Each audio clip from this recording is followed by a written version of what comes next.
Yun, quick video tayo dito sa may Peatas Road, malapit na sa boundary ng Montalban. So tingnan natin kung safe pa yung daan dito sa may Kasap, may pagbaba ng sigsag sa may Wilcon.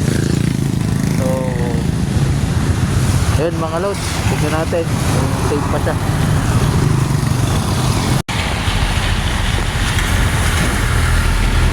Pagkat po yung kalsada sa Pilipinas ko, hawak ko lang po yung cellphone ko kasi wala pa akong pang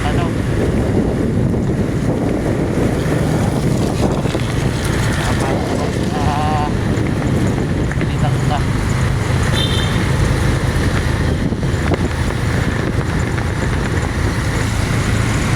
So mukhang safe pa naman dito mga kaibigan. So ingat-ingat sa kalsada. So dahan-dahan lang tayo, dahan ng takbo.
Malakas na yung ulan eh.